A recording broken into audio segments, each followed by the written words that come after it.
ನಮಸ್ಕಾರ ಕರುನಾಡು, ಹೇಗಿದ್ದೀರಾ? ಆಗುಂಬೆ ಕರ್ನಾಟಕದ ಅದ್ಭುತ ಪ್ರವಾಸಿ ಸ್ಥಳ.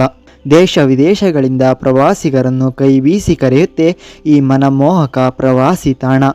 ಮಳೆಗಾಲವಲ್ಲದ ಸಂಜೆಯ ಸೂರ್ಯಾಸ್ತಮ ಮನಸ್ಸನ್ನು ಬೆರಗುಗೊಳಿಸುತ್ತದೆ. ಹೌದು, ಕರುನಾಡು. ಇವತ್ತಿನ ವಿಡಿಯೋದಲ್ಲಿ ಕರ್ನಾಟಕದ ದಕ್ಷಿಣ ಚಿರಾಪುಂಜಿ ಎಂದೇ ಕರೆಯಲ್ಪಡುವ ಆಗುಂಬೆಯ ಇತಿಹಾಸ, ಪೌರಾಣಿಕ ಹಾಗೂ ಇಲ್ಲಿನ ವಿಶೇಷತೆಯನ್ನು ತಿಳಿಯೋಣ ಬನ್ನಿ.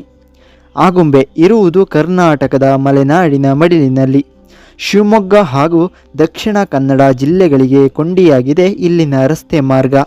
ಇದರ ಸಂಪೂರ್ಣ ಮಾಹಿತಿಯನ್ನು ತಿಳಿಯೋಣ. ಅದಕ್ಕೂ ಮೊದಲು ಇದರ ಪೌರಾಣಿಕವನ್ನು ತಿಳಿಯೋಣ ಬನ್ನಿ. ಆಗುಂಬೆ ಇದು ಪರಶುರಾಮನ ಊರು ಎಂಬ ನಂಬಿಕೆ ಇದೆ.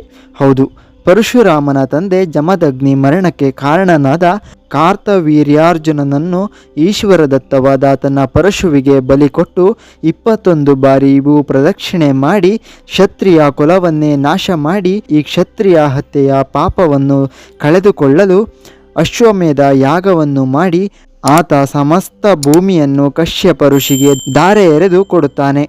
ಆಗ ಪರಶುರಾಮನಿಗೆ ಇರಲು ಸ್ಥಳವಿಲ್ಲದೆ ಆಗುಂಬೆಯ ಸಹ್ಯಾದ್ರಿ ಶಿಖರದ ಮೇಲೆ ಸಮುದ್ರಕ್ಕೆ ಎದುರಾಗಿ ನಿಂತು, ಈ ಪರಶು ಹೋದಷ್ಟು ದೂರ ನನಗೆ ಸ್ಥಳ ಕೊಡು ಎಂದು ಪ್ರಾರ್ಥಿಸಿ ತನ್ನ ಕೊಡಲಿಯನ್ನು ಎಸೆದನಂತೆ. ಸಮುದ್ರದ ಸಹ್ಯಾದ್ರಿಯ ಹಿಂದಕ್ಕೆ ಉರುಳಿತಂತೆ.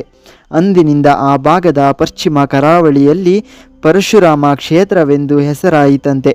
ಹೀಗೆ ಇದಕ್ಕೆ ಪೌರಾಣಿಕವಾಗಿಯೂ ಹಿನ್ನೆಲೆ ಇದೆ ಎಂದು ಹೇಳಲಾಗುತ್ತದೆ. ಇನ್ನು ಆಗುಂಬೆಯ ಇತಿಹಾಸವನ್ನು ತಿಳಿಯೋಣ ಬನ್ನಿ. ಹೌದು, ಹಿಂದಿನ ಶತಮಾನದ ಆರಂಭದಲ್ಲಿ ಇದು ಒಂದು ಪ್ರಮುಖ ಹಳ್ಳಿಯಾಗಿತ್ತು. ಇದು ಆಗಿನ ಮೈಸೂರು ರಾಜ್ಯಕ್ಕೆ ಒಳಪಟ್ಟಿತ್ತು ಮತ್ತು ಬ್ರಿಟಿಷ್ ಮುಂಬೈ ಹಾಗೂ ಮದ್ರಾಸ್ ಪ್ರಾಂತ್ಯಕ್ಕೆ ಸೇರಿದ ಮಂಗಳೂರು ನಡುವಿನ ಕೊಂಡಿಯಾಗಿತ್ತು. ಆಗಿನ ಕಾಲದಲ್ಲಿ ಮಂಗಳೂರಿನಿಂದ ಮುಂಬೈಗೆ ಹೋಗುವವರು ಆಗುಂಬೆ ಮಾರ್ಗವಾಗಿ ಹೋಗುತ್ತಿದ್ದರು. ಪ್ರಯಾಣಿಕರು ಎತ್ತಿನ ಗಾಡಿಗಳಲ್ಲಿ ಬಂದು ರಾತ್ರಿ ಆಗುಂಬೆಯಲ್ಲಿ ಉಳಿದು ನಂತರ ಮುಂಬೈ ಅಥವಾ ಮಂಗಳೂರಿಗೆ ಪ್ರಯಾಣ ಬೆಳೆಸುತ್ತಿದ್ದರು.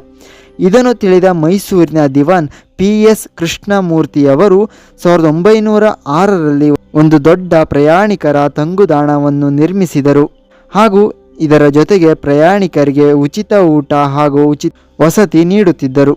ಆದರೆ ಈ ತಂಗುದಾಣ ಶಿಥಿಲವಾಗಿ ನಿಂತಿದೆ ಈಗ. ನಂತರದ ದಿನಗಳಲ್ಲಿ ಕಲ್ಲಿದ್ದಿನಿಂದ ಓಡುವ 7 ಆಸನಗಳ ಮೋಟಾರು ವಾಹನಗಳು ಬಂದವು. ಜನರು ಆಗುಂಬೆಯಿಂದ ಈ ವಾಹನ ಬಳಸಿ ಹರಿಹರಕ್ಕೆ ಹೋಗಿ ನಂತರ ಅಲ್ಲಿಂದ ರೈಲಿನಲ್ಲಿ ಮುಂಬೈಗೆ ತೆರಳುತ್ತಿದ್ದರು.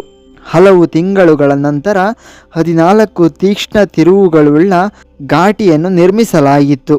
ಆಗುಂಬೆ ಮತ್ತು ಸೋಮೇಶ್ವರದ ಮಧ್ಯೆ ಬಾಡಿಗೆ ಕಾರು ಉದ್ಯಮ ಪ್ರಾರಂಭವಾದವು. ಆದರೆ ಇದು ಹೆಚ್ಚು ಕಾಲ ಉಳಿಯಲಿಲ್ಲ, ಏಕೆಂದರೆ ಮಿನಿ ಬಸ್ಸುಗಳು ಪ್ರಾರಂಭವಾದವು. ಈ ರಸ್ತೆ ಮಾರ್ಗವನ್ನು ಇನ್ನೂ ಸುಲಭಗೊಳಿಸಿದವು. ಆದರೆ ಅಲ್ಲಿ ಸಾಕಷ್ಟು ಮರಗಳನ್ನು ಕಟಾವು ಮಾಡಲಾಗುತ್ತಿತ್ತು, ಏಕೆಂದರೆ ರೈಲ್ವೆ ಹಳಿಗಳ ಕೆಳಗೆ ಬಳಸುವ ಮರದ ಬಾರಾಟಿಗೆಗಳನ್ನು ಮರದಿಂದ ಮಾಡಲಾಗುತ್ತಿತ್ತು. ಇದು ಒಂದು ಉದ್ಯಮವಾಗಿ ಬೆಳೆಯುವಷ್ಟರಲ್ಲಿ ಕಣ್ಬಿಟ್ಟ ಸರ್ಕಾರ ಇದನ್ನು ಮಟ್ಟ ಹಾಕಿತು. ಇನ್ನು ಇದರ ವಿಶೇಷತೆಯನ್ನು ತಿಳಿಯೋಣ ಬನ್ನಿ. ಇಲ್ಲಿನ ಪ್ರಕೃತಿ ಹಸಿರು ಸೀರೆಯನ್ನುಟ್ಟು ಮಲಗಿದಂತೆ ಕಾಣುತ್ತದೆ. ಮಳೆಗಾಲದ ಸಮಯದಲ್ಲಿ ತುಂಬ ರಮಣೀಯವಾಗಿ ತೇಲಿ ಬರುವ ಮೋಡಗಳು ಬೆರಗುಗೊಳಿಸುತ್ತವೆ. ಇಲ್ಲಿರುವ ಮರಗಳು ಚಪ್ಪರದಂತೆ 200-300 ಅಡಿಗಳಷ್ಟು ಬೆಳೆದು ನಿಂತಿವೆ. ಅದೆಷ್ಟೋ ವನ್ಯಜೀವಿಗಳಿಗೆ ಆಶ್ರಯ ತಾಣವಾಗಿ ನಿಂತಿದೆ. ವಿಶೇಷವಾಗಿ ಕಾಳಿಂಗ ಸರ್ಪ ಸಂರಕ್ಷಣಾ ಘಟಕ ಇಲ್ಲಿ ಕಾಣಬಹುದು. ಇಲ್ಲಿನ ಭೂಪ್ರದೇಶ ಕಡಿದಾಗಿದ್ದ ಕಾರಣ ದೊಡ್ಡ ಗಾತ್ರದ ಪ್ರಾಣಿಗಳು ವಾಸಿಸಲು ಸಾಧ್ಯವಿಲ್ಲ. ಇಲ್ಲಿ ಮಳೆಗಾಲದಲ್ಲಿ ಪ್ರಯಾಣಿಸಿದರೆ ಸ್ವರ್ಗದಲ್ಲಿ ಹೋದಂತೆ ಭಾಸವಾಗುತ್ತದೆ ಹಾಗೂ ಮಳೆಗಾಲವಲ್ಲದ ಸಂಜೆಯಲ್ಲಿ ಸೂರ್ಯಾಸ್ತವನ್ನು ನೋಡುತ್ತಿದ್ದರೆ ಮನಸ್ಸು ಬೆರಗಾಗುವುದು ಖಂಡಿತ. ಇದನ್ನು ನೋಡಲು ಪ್ರವಾಸಿಗರು ದೇಶ ವಿದೇಶಗಳಿಂದ ಬರುತ್ತಾರೆ. ಇಲ್ಲಿರುವ 14 ತೀಕ್ಷ್ಣ ತಿರುವುಗಳು ಭಯ ಹುಟ್ಟಿಸುವಂತಿವೆ. ಈ ಶಿಖರವನ್ನಿಳಿದ ನಂತರ ಸೋಮೇಶ್ವರ ಎಂಬ ದೇವಸ್ಥಾನವನ್ನು ಕಾಣಬಹುದಾಗಿದೆ. ಇದು ಸರಿಸುಮಾರು 2314 ಅಡಿಗಳಷ್ಟು ಎತ್ತರವಿದೆ ಎಂದು ಹೇಳಲಾಗುತ್ತದೆ. ಭಾರತದಲ್ಲಿ ಅತಿ ಹೆಚ್ಚು ಮಳೆ ಬೀಳುವ ಪ್ರದೇಶದಲ್ಲಿ ಆಗುಂಬೆಯು ಒಂದು.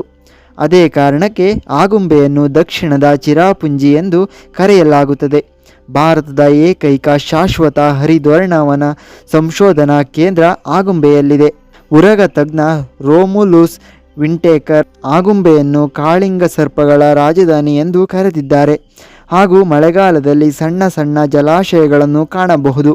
ಇಲ್ಲಿನ ಪರಿಸರದಲ್ಲಿ ನಡೆದು ಹೋಗುವುದು ಅಷ್ಟು ಸುಲಭವಲ್ಲ, ಏಕೆಂದರೆ ಇಲ್ಲಿ ಜೀರುಂಡೆ ಹಾಗೂ ಇಂಬಳದಂತಹ ರಕ್ತ ಹೀರುವ ಕೀಟಗಳು ಹೇರಳವಾಗಿ ಇವೆ. ಇದಿಷ್ಟು ಇಲ್ಲಿನ ವಿಶೇಷತೆಯಾಗಿತ್ತು. ನಾವು ಹಾಕುವಂತಹ ಎಲ್ಲ ವಿಡಿಯೋಗಳು ನಿಮಗೆ ಬೇಗನೆ ತಲುಪಬೇಕೆಂದರೆ ನೀವು ಈ ಕೂಡಲೇ ಈ ಚಾನಲನ್ನು ಸಬ್ಸ್ಕ್ರೈಬ್ ಮಾಡಿಕೊಂಡು ಬೆಲ್ ಬಾಟನ್ ಮೇಲೆ ಕ್ಲಿಕ್ ಮಾಡಿ ಆಲ್ ಎಂದು ಸೆಲೆಕ್ಟ್ ಮಾಡಿಕೊಳ್ಳಿ. ಹಾಗೆಯೇ ಇಷ್ಟವಾದಲ್ಲಿ ಲೈಕ್ ಕೊಟ್ಟು ಶೇರ್ ಮಾಡುವುದನ್ನು ಮರೆಯಬೇಡಿ. ಧನ್ಯವಾದಗಳು. ಕರುನಾಡು ತಪ್ಪಿದ್ದಲ್ಲಿ ಕ್ಷಮೆ ಇರಲಿ. ಮುಂದಿನ ವಿಡಿಯೋಗಾಗಿ ನಿರೀಕ್ಷಿಸಿ.